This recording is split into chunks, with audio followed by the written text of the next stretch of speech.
Welcome to the Dr. Bo Show, a critical thinking, reason, and science-based approach to issues that matter. The anatomy of the analogy, when weak is not weak and false is not false. The analogy is one of the most useful tools in argumentation, as well as one of the most helpful aids in effective reasoning. It allows us to compare something with which we are familiar to something with which we are unfamiliar, then use the similarities to check for consistency in our reasoning. But thanks to our stubbornness, our refusal to be wrong, and our allegiance to ideology over reason, we flippantly dismiss analogies that don't support our position by labeling them weak analogies or false equivalents, robbing ourselves of the opportunity to grow intellectually. As the great Kenny Rogers once said, and I'm paraphrasing here, you got to know when to accept them, know when to reject them, know when to call fallacy, and know when to learn. Let's begin with the fact that all analogies are different in some way from that to which is being compared. If they weren't, it wouldn't be an analogy. However, a strong analogy might say how two similar things are equivalent in some specific way. Here is where committing the false equivalence fallacy becomes a possibility. This is an argument or claim in which two completely opposing arguments appear to be logically equivalent when in fact they're not. The confusion is often due to one shared characteristic between two or more items of comparison in the argument that is way off in order of magnitude, oversimplified, or just that important additional factors have been ignored. The false equivalence fallacy requires a claim of equivalence, usually identified by the phrase no different than, or same as, or similar language establishing sameness. Consider the following example. President Patootie ordered a military strike that killed many civilians. He's no different than any other mass murderer, and he belongs in prison. While it is the case that both President Patootie and mass murderers share the characteristic responsible for deaths of many civilians, the implied claim is that they share the same legal culpability, which is not the case. Next, analogies that are ambiguous are not good analogies. Very often, one will make an analogy and not be clear as to why what is being compared is similar. If I said apples are like oranges and just left it there, confusion would ensue. In some ways, apples are like oranges, and in some ways, they're not. By simply adding why they are like, we can solve this ambiguity problem. Apples are like oranges in that they are both fruits. One can be deliberately ambiguous to avoid having to justify their analogy and just make a statement that has a powerful emotional impact.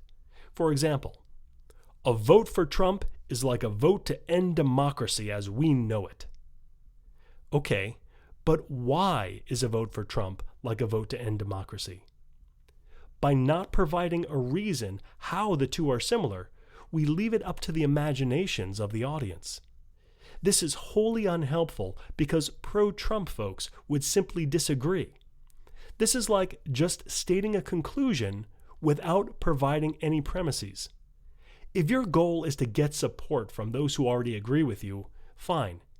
But if your goal is to convince people who don't agree with you, you must remove the ambiguity and connect the dots for the audience by telling them how the two are alike. You might list the ways in which Trump has interfered with democracy, then compare how this is a significant change from under other presidents. If you fail to make your case, you may be called out on a weak analogy. Analogies that are weak are not good analogies and considered fallacious. When an analogy is used to prove or disprove an argument, but the analogy is too dissimilar to be effective, that is, it is unlike the argument more than it is like the argument, then we call this a weak analogy, or weak analogy fallacy. Ambiguous analogies are often weak because the entirety of two things are being compared rather than a specific characteristic shared by the two things. The vote for Trump analogy could be reasonably argued to fall somewhere on the weak to strong continuum. If you want to virtually ensure you're making a strong analogy and not a fallaciously weak one, be specific and clear in your analogy by answering how or in what way the two things being compared are similar. For example, if we should implement stop and frisk because it saves lives, then by the same reasoning, we should ban cars because that would undoubtedly save lives. Here we are comparing implementing two policies, stop and frisk and banning cars. We are saying that they're similar in that they both save lives. It is in that regard, and only in that regard, that the comparison is being made. Clearly, there is a sense of irony in this argument. The person is not seriously suggesting that we should ban cars, but the implication is that just saving lives is not a sufficient reason to implement a policy. This is effectively an argumentum ad absurdum, that is, suggesting that implementing a policy just because it saves lives leads to absurd conclusions when we apply this to other possible policies. Bring on Kenny. You got to know when to accept him. If the analogy is specific in how the two things are similar, and it is true that they are both similar in that regard, you should accept the analogy with its limitations. That is, the claim that the two things are analogous in regards to the specific shared feature only. You got to know when to reject them. If the analogy fails to be specific and fails to clearly state or even clearly imply how the two things being compared are similar, and there are more differences between the two than similarities, or the similarities differ significantly in degree, then you reject the analogy as a weak analogy. For example, believing in God is like believing in Santa Claus, can generally be regarded as a weak analogy. We can make a list of hundreds of properties of God and Santa, and the differences in number and degree would clearly exceed the similarities. In order to strengthen such an analogy, we might say something such as, God is like Santa Claus in that both God and Santa are represented as old white guys with long gray hair and beards who are said to see you when you're sleeping, know when you're awake, and know when you've been bad or good. You gotta know when to call fallacy. We have already seen the weak analogy. Now let's look at the extended analogy fallacy, which is suggesting that because two things are alike in some way, and one of those things is like something else, then both things must be like that something else.